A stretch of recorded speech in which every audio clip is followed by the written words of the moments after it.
રાતના 8 વાગ્યાનો સમય. તાપસ જમવા બેઠો હતો. નવેલી ગરમગરમ પરોઠા ઉતારીને પતિની થાળીમાં પીરસી રહી હતી. તાપસે એકવાર કહી જોયું હતું, તું પણ જમવા બેસી જાને. પરોઠા જરાક ઠંડા હશે તો ચાલશે. આ ઉંમરે બધું ગરમ અને તાજું મળે એવી મને અપેક્ષા નથી.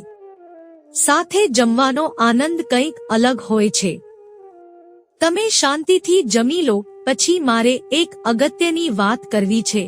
નવેલીનું ધ્યાન પરોઠા ઉતારવામાં જ હતું. પતિની વાત જાણે એણે સાંભળી જ નહીં. સામાન્ય રીતે પત્ની જ્યારે આવું કહે, મારે એક અગત્યની વાત કરવી છે, ત્યારે કોઈ પણ પતિની ભૂખ મરી જાય છે. તાપસે પણ થાળીમાંથી હાથ પાછો ખેંચી લીધો. શું કહેવું છે તારે? પહેલા વાત કર, પછી જ હું જમીશ. નવેલીએ લાખ પ્રયત્નો કર્યા પણ તાપસ ન માન્યો. જો તારે અત્યારે જ વાત જણાવવી ન હતી તો પછી એ વિશે કંઈ બોલવાની જરૂર ન હતી. હવે મારા મનમાં ઉચાટ થયા કરશે. તારે જે કહેવું હોય તે કહી નાખ, એ પછી જ હું જમીશ. નવેલીએ હાર કબૂલી લીધી. છેલ્લું પરોઠું બીજી થાળીમાં લઈને એ પણ પતિની સામે ગોઠવાઈ ગઈ. થોડીક ક્ષણો વજનદાર મૌનમાં પસાર થઈ ગઈ. નવેલી જાણે શબ્દો ગોઠવી રહી હતી.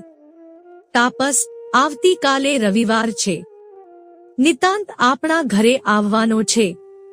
આટલું બોલીને નવેલીએ પતિના ચહેરા તરફ જોયું. એણે ધાર્યું હતું તેવું જ બન્યું. તાપસના ચહેરા પર આશ્ચર્ય, આંચકો, ઉત્સુકતા જેવા વિવિધ ભાવો અંકાઈ ગયા. જો કે એ બધામાં આઘાત કે ઈર્ષાની એક પણ રેખા જણાતી ન હતી. એ જ નિતાંતને જે કોલેજમાં તારી સાથે ભણતો હતો અને તારી સુંદરતા પર જે મરતો હતો, તે જ તો મને એકવાર કહ્યું હતું કે નિતાંત તને અનહદ પ્રેમ કરતો હતો. એ જને. તાપસ હાથમાં કોરિયો પકડીને પળવાર માટે અટકીને બોલી ગયો. હા, એ જ. નવેલીને સમજ ન પડી કે હવે પછી એ શું બોલે. આવવા દે એને. ભલે આવતો. મને શો ફરક પડે છે કોઈના આવવાથી? તાપસે બેપરવાહીથી ખભા ઉલાળ્યા. ફરક પડવાનો સવાલ ક્યાં આવ્યો? હું તો એમ કહું છું કે એને ના પાડી દઉં. જો તમને ન ગમતું હોય તો. નવેલી ખરેખર સમજી શકતી ન હતી કે એ પોતે શું કહેવા માંગતી હતી. લગભગ 2 દાયકા પછી નવેલી નિતાંતને મળવાની હતી. એક સમય હતો જ્યારે નવેલી અને નિતાંત ગાઢ પ્રેમમાં ગિરફ્તાર હતા, પણ બધા પ્રેમીઓ કંઈ પતિ પત્ની થોડા બની શકે છે. બંને જણા કોઈ પણ પ્રકારની કડવાશ વિના છૂટા પડ્યા. નવેલી તાપસની સાથે પરણી ગઈ, 2 બાળકોની માં બની ગઈ. નિતાંતનું શું થયું એ વિશે નવેલીને કંઈ જ માહિતી ન હતી. એક દિવસ સવારનું છાપું વાંચીને તાપસે પત્નીનું ધ્યાન દોર્યું. જો, આ અમારા કેમિકલ એસોસિએશનના નવા પ્રેસિડેન્ટ ભારે બહુમતીથી વિજયી બન્યા છે. બહુ ડાયનેમિક પર્સન છે એવું સાંભળ્યું છે. ક્યારેક તક મળે તો મારે એમને મળવું છે. છાપામાં છપાયેલા ફોટોને જોઈને નવેલીના મોઢામાંથી આશ્ચર્યભર્યો ઉદ્ગાર સરી પડ્યો. અરે, આ તો નિતાંત લાગે. 20 વર્ષ પછી પણ એવો ને એવો જ દેખાય છે. તું ઓળખે છે એમને? પતિએ પૂછ્યું. નવેલીએ પોતાના ઉમળકા ઉપર કાબુ મેળવી લીધો. કહી દીધું કે હું અને નિતાંત કોલેજમાં સાથે હતા. બસ એટલું જ. તાપસે ઉલટ તપાસ ચાલુ રાખી. એ મારી ઉપર મરતો હતો એવું મારી ફ્રેન્ડ્સ મને કહેતી હતી. એણે મને ક્યારે? નવેલી થોથવાઈ ગઈ. એ પછી બેમાંથી કોઈએ નિતાંતની વાત કાઢી નહીં. આજે અચાનક નવેલીએ બ્રેકિંગ ન્યૂઝ આપ્યા. આવતીકાલે નિતાંત આપણા ઘરે આવવાનો છે. તાપસે થોડીવાર તો પત્નીને આમથી તેમ રમાડી, પછી કહી દીધું, ડાર્લિંગ, તું ભલેને કહે પણ હું બધું સમજી શકું છું. મારામાં કોમન સેન્સ જેવું કંઈક છે. એક જ કોલેજમાં તારા જેવી ખૂબસૂરત છોકરી અને નિતાંત જેવો સ્માર્ટ, દેખાવડો છોકરો ભણતા હોય અને એ બંને એકબીજા પ્રત્યે આકર્ષાયા ન હોય એ વાત માની શકાય નહીં. તું કહે છે કે એ એકલો જ તારી ઉપર મરતો હતો, એ પણ મારા દિમાગમાં બેસતું નથી. નવેલી નીચું જોઈ ગઈ. તમે સાચા છો, મને પણ નિતાંત ગમતો હતો, પણ આમ એવું કશું જ નથી કર્યું જેના માટે મારે શરમાવું પડે. તમે પ્લીઝ. તાપસ હસી પડ્યો. મેં તને કંઈ પૂછ્યું? નાહકના ખુલાસાઓ રહેવા દે.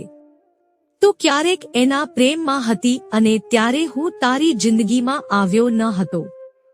આમાં તે ક્યાં મારો દ્રોહ કર્યો છે? Forget it. એ વિચાર કે નિતાંત માટે શું બનાવીશ, એને શું ભાવે છે એ તો તને જ ખબર હોય. નવેલી હળવી ફૂલ બની ગઈ.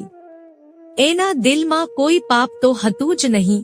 પતિના વાક્યોથી એના મનમાં રહેલો અપરાધભાવ પણ દૂર થઈ ગયો. રવિવાર આવી ગયો. બપોરે નવેલીએ નિતાંતને ભાવતા મિક્સ ભજીયા બનાવવાની તૈયારી કરી રાખી. નિતાંત આવ્યો. પતિ પત્ની બંનેએ પ્રેમપૂર્વક એને આવકાર આપ્યો. પછી ડ્રોઈંગ રૂમમાં ત્રણેય વાતો કરતા બેઠા. થોડીવાર પછી તાપસ ઊભો થઈને કિચન તરફ ગયો. કહેતો ગયો, તમે બંને બેસો અને વાતો કરો. બહુ વર્ષો પછી મળ્યા છો. હું ભજીયા ઉતારું છું. નિતાંત, તમને ચા ફાવશે કે કોફી? ખરેખર તાપસે સરસ ઘાણ ઉતાર્યો. ચા પણ સારી હતી. પાછા બધા વાતે વળગ્યા. ત્યાં તાપસનો મોબાઈલ રણક્યો. એકાદ મિનિટ વાત કરી અને એ ઊભો થયો. સોરી, ફેક્ટરીમાંથી ફોન હતો. મારે જવું પડશે. You may continue please. મારે પાછા ફરવામાં મોડું થશે. પૂરા ભરોસા સાથે તાપસ રવાના થયો. જતાં જતાં બારણું વાસતો ગયો. આપણી સોસાયટીના લોકો પંચાતિયા છે, એટલે મેઇન ડોર વાસેલું રાખજો. હું બહાર હોઉં અને તમે બંને ઘરમાં હો તો કોઈ શંકા કરે. Nitant, see you some other time. Naveli પૂછવા ગઈ. લોકોની વાત જવા દો. તમારા મનમાં અમારા વિશે શંકા નહીં. પણ તાપસ તો ચાલ્યો ગયો હતો. પૂરા 2 કલાક બેસીને નિતાંત ગયો. બંનેએ 10 ફીટનું અંતર જાળવીને ઘણી બધી વાતો કરી. છૂટા પડતી વખતે નવેલીએ પૂછ્યું, નિતાંત, તું મને એવું નહીં પૂછે કે હું સુખી છું કે નહીં? જે સ્ત્રીને તાપસ જેવો ઉદાર દિલ પતિ મળ્યો હોય એ સ્ત્રી દુઃખી કેવી રીતે હોઈ શકે? હું જાઉં છું. તાપસ ઘરે આવે ત્યારે એને કહેજે કે નિતાંત ફરીથી ક્યારેક આવશે એને પગે લાગવા માટે.